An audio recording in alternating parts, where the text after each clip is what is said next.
Hello, everybody. Welcome back to the podcast. My name is Kaylee O'Neill, and this is the From Art Projects to Zoom Lenses podcast. This is episode 2. In this episode, we're going to be discussing sound. So last time we did cinematography, this time we're doing sound. So I have a very special guest here today to join me. This is Shay'la Duca. Hey! Thank you so much for joining me today. Yes, I'm super excited.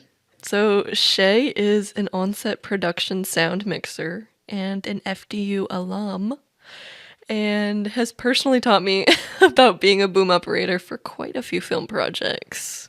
So you are my main mentor when it comes to sound mixing, actually.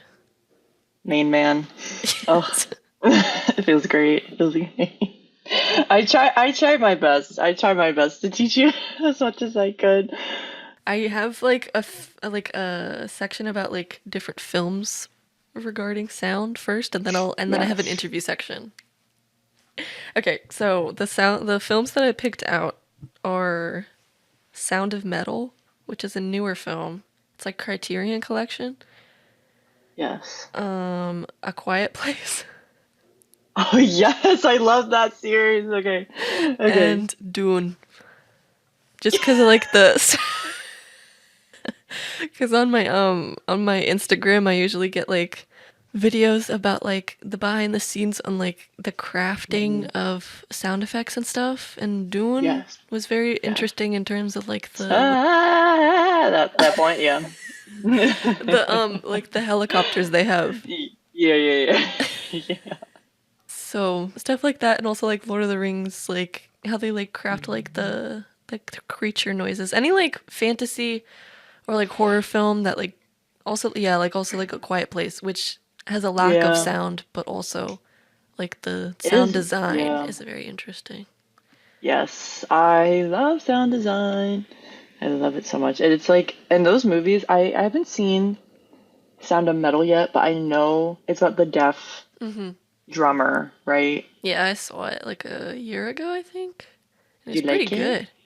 Okay. It was emotionally impacting, but okay, also that's why I haven't watched it. That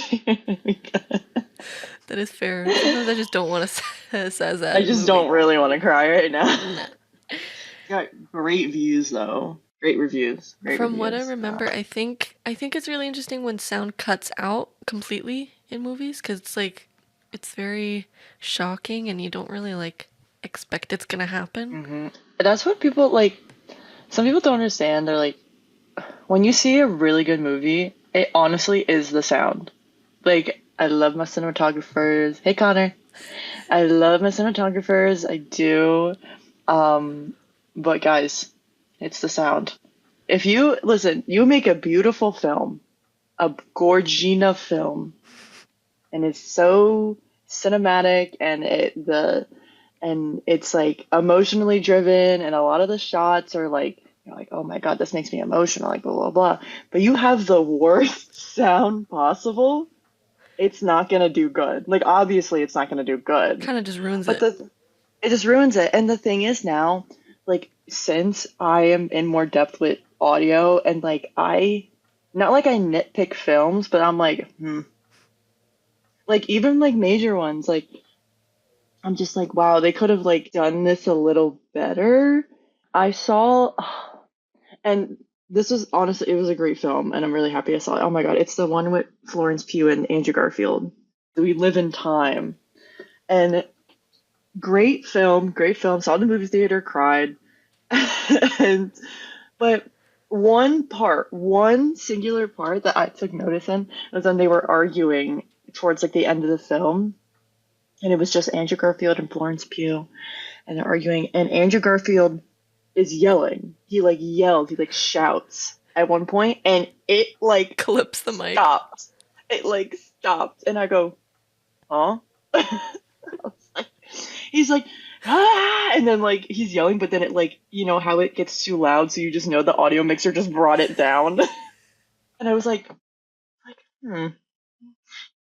I go, wow, he clipped that. Yo, he clipped that audio like really bad. And I was like, I mean, I get it. You don't want the speakers to blow out, but that is why we have a limiter. There's a limiter on your sound mixer to where you can put it up to a certain decibel and be like, hey, if this person's yelling, it can it won't cut them off, but it will just like only keep it to a certain level. So you're not clipping. But yeah, I just anytime I just think of like some sort of like, audio mishap, that's what I think It just brings you out of of. like the experience. Yeah, and I was like, because there are some things where I'm like, dang, but there are like some films. What was the you said Quiet Place, right? Yeah. Quiet Place? Great, fantastic. John Krasinski? Great. But great. No, because when I first saw it, I was like, I love this movie. And people could like eat me and fry me up for it. Like, I don't care. I don't care. But I genuinely enjoyed it. And the audio, I don't know. Like, I, even if we're an audio person, I love when there's no sound. I love when there's like minimal sound because I'm like, that's just what like encapsulates you. Because like there's like a lot of like I can compare this maybe to like a Marvel film. There's always noise. There's music. There's just any type of background noise, and you're just like that's how it engrosses you in the film. But then for a quiet place, like it's called a quiet place. It's really about these creatures and they hear sound and they only hear sound and they hear up to like miles away. So I'm like, they have to not speak or do anything. But I think like different touches in the film too. It's like, especially in the first one, when you see them walking on the sand, I was like, that's like smart Mm-hmm. because it's like literally anything causes sound. So honestly, this goes back to like when I record stuff or like whenever I'm on set, I hear everything. Mm-hmm. So if you start walking in the background, I know it's you. I'll whip my head. I'm like, don't. Don't play with me So right now. don't play with me right now. Listen, I have a shotgun mic and it only records in the direction I pointed at, but still, You're like an I omnipresence on set. that's me. That's me. No, that's me. I like looking behind the scenes of different like sound design stuff just to see what they do. Yeah. Because just like I am only like an on production recorder, but I want to get more into like just like the editing of it. I don't have the resources personally to like start like sound editing, but I would love to like just shadow someone in like a studio and just be like, what do you do? Like, how do you listen to this stuff? Like, what do you like point out? Because I feel like for me, I'm a detail like oriented person. Because like even though like some people are like you kind of take it a little too seriously. It's like okay, do you want good audio or not? It's like I'm being serious. Like, do you want people chatting in the background? Do you want birds flying by? Do you want a plane? Like, give me time to do room tone. Oh my God. I get a piece of white gaff tape and I slap it on my arm and it says room tone. So it reminds me to do room tone because on set, like, you're just moving so fast. Like, Yeah. you're just moving so fast and sometimes you just like, oh, we'll get room tone later. No, This is true. you Even I you can forget give me sometimes. I know because it's like it's some people it's like it's important it's so important and it's not important at the same time because it's just like what's important is to get the shots and to like be done for the day, but again sound is like one of the most important things and you need actors, you need camera, and you need sound. So the big three. It's when you were talking about the We Live in Time, it's like and that reminded me like the clipping. It reminded me of what's the one movie with it's like the Snow White movie with Julia Roberts as the evil queen and what's her name? Lily Oh, Collins as Snow White. oh, oh, wait. Mirror Mirror, Oh, yeah, yeah, yeah. Okay. 2012.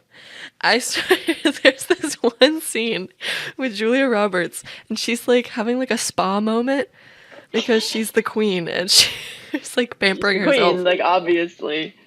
And she's like, I don't know, one of like the spa treatments, like, I don't know, gives her a little tickle, and she like laughs really Like really loud, and it's like she clipping laughs out. really loud and it like screams and it like like you It can hear clips. it like clips in, and I don't think they took it out at all.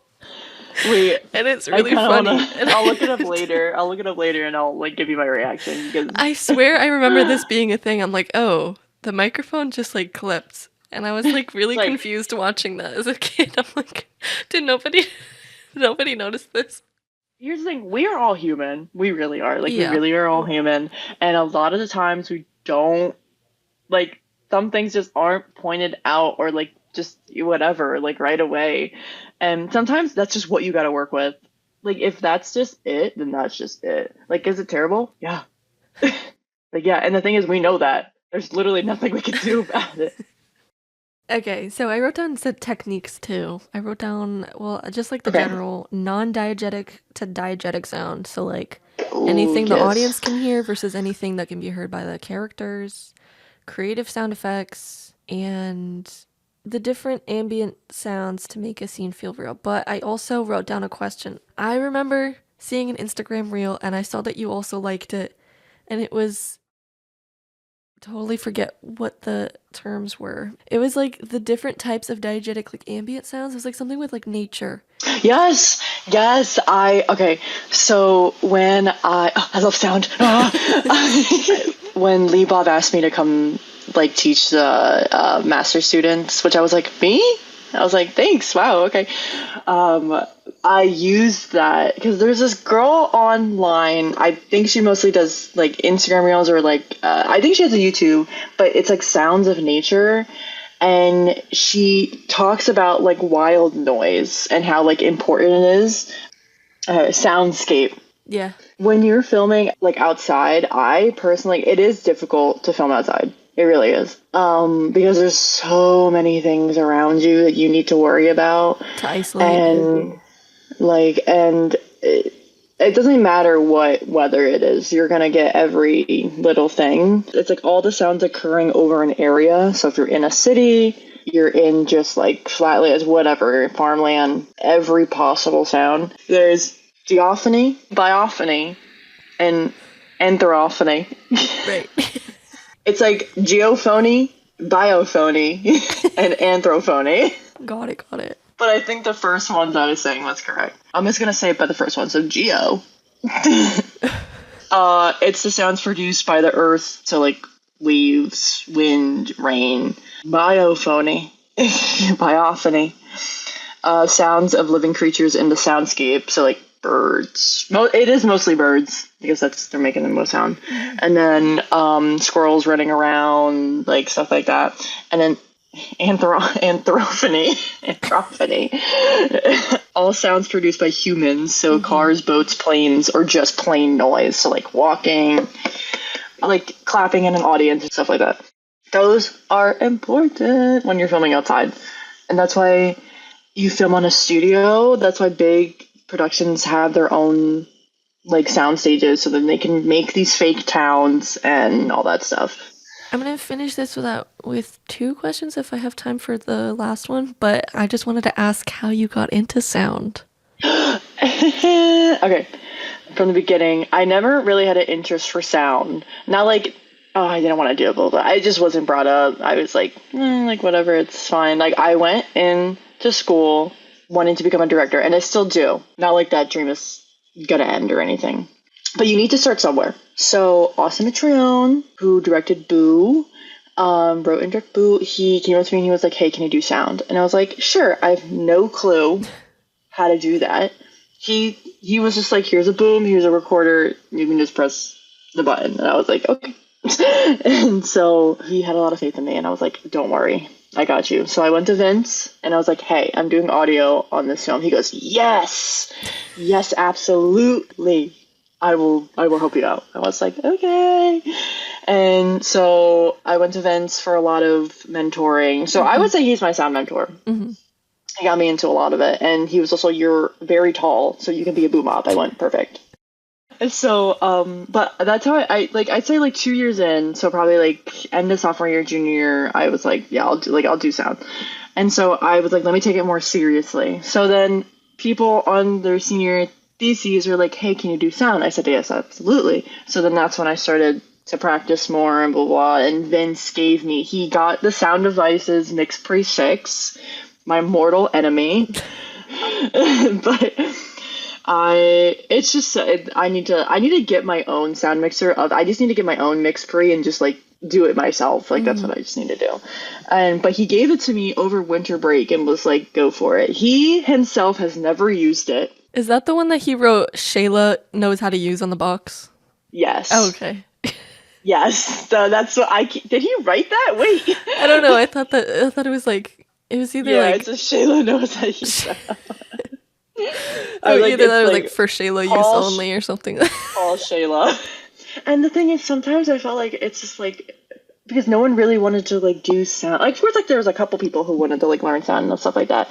But like, I just felt like I was like, no, like I wanted other people to have like the chance to like learn it and use it. You know, it's like, don't just count on me to do sound because like there's so many people, there's so many films, and I'm like, and I can't be on all of them. So it's like, I'm trying to encourage as many people as I can to do sound so then I can have my own flock of people.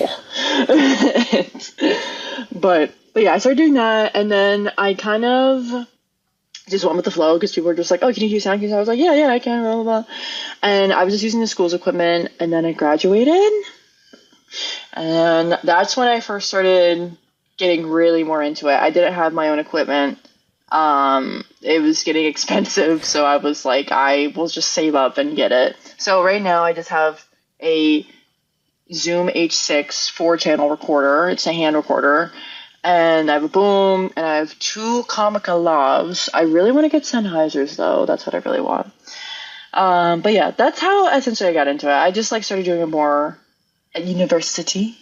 And I was just encouraged more to do it because it's just like, you know, but like, don't give up what you were doing. Like, you know, if anyone does this and stuff like that, because like, I still want to really become a director. I still really want to write. Because it's just, there's just so much to film that you can do. You can literally do anything in film. And that's kind of what I want to do. Like, I honestly want to get more into grip work. Mm-hmm. And lighting, because people describe it as like, hey, you're just painting the set with lights and you're, you know, picking these colors and the mood and stuff. It just sounds cool. So yeah, but that's like, I can relate to that because assistant directing was kind of like placed on me just on a whim for a project for like a master's program. And they were like, okay, you're second assistant director. I'm like, okay, perfect. You're going to have to teach me, but I'm willing. And then, because I was editing before that, and I still am. So now, like, editing and sound are still my, like, technical skills. But, like, now I really like ADing. I feel like we kind of just get thrown into the position that we were just, like, handed. Well, yeah, it's like the set that we met on. Speak of the Devil, it's called. Yes, Speak of the Devil. I was script souping on that. That was my first ever job. I remember meeting you for the first time. And I was like, who is this quirky little girl? Well, I remember we were in this like tiny little hallway, and I have a picture. Yeah. I think that moment, because Lindsay just like was the social media person. She just like snapped a picture, and it was me, you, and Ariana in like the little tiny like stairwell hallway, and you were like so much taller than me. I know. I was like, you're like half my size. And I think I was like an inch shorter then than I am now. You grow. I think I grew an inch.